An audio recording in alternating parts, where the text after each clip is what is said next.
This bike course takes you 11 miles south of town before beginning a 34-mile loop in North Georgia.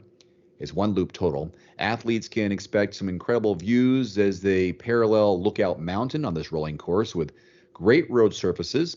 As athletes near the end of the loop, they will get the opportunity to ride through an historic area, Chickamauga. Am I saying that right? Yes. 56-mile course has approximately 2,200 feet of climbing elevation gain.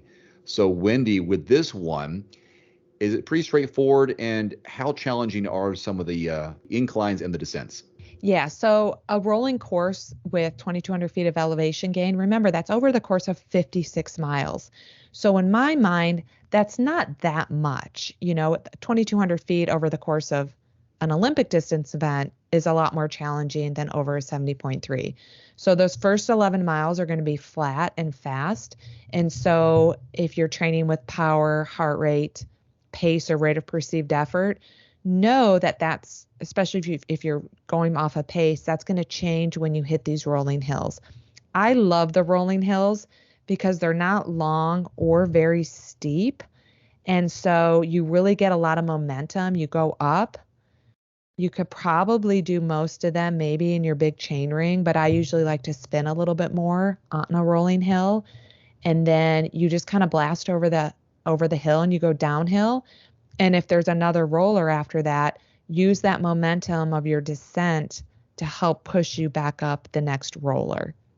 So I do believe it's a very pretty course. The rollers are not that challenging and it's fun. It's fun to me because it's not flat the whole time and it's not super technical and it's not super steep ascents or super steep descents. It's pretty safe. This race has been along for a while and it's just a really nice course, generally pretty nice weather. There may be rain during the bike, but usually has never been, a lot of rain, but there could be rainy, misty that time of year, but it's generally usually warm in May. And Ironman is describing this with great road surfaces. Is that accurate? The time I did it, yes, it's been fine. And they also have on the elevation map a bit of a peak right before you finish the main loop, right before mile 45 or so. Do you recall that one?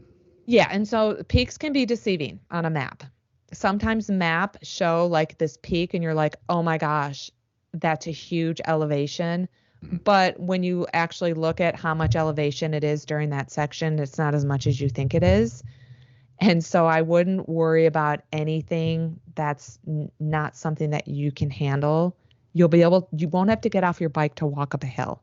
Good. There's been courses in Colorado that people have gotten off their bike and walked up the hill. Any special training that you would have to do to be successful at this course, or is it pretty straightforward? Well, I'm always a proponent of trying to train in the last 8 to 12 weeks leading up to a race on course specific terrain if possible. So if you live in an area that has a 56-mile course with approximately 2,000 to 3,000 feet of elevation gain that you could do beforehand to give you a little bit better idea of how your pace and power and heart rate changes over the course of rolling hills. If you live in a flat section, I would do some bigger gear drills indoors if you don't have hills to climb, just to get your body used to the lower cadence that you're going to feel when you're climbing. And if you live in a mountainous area, I would definitely still do long climbs if you live in an area with long climbs, because it'll make those short rollers feel that much easier.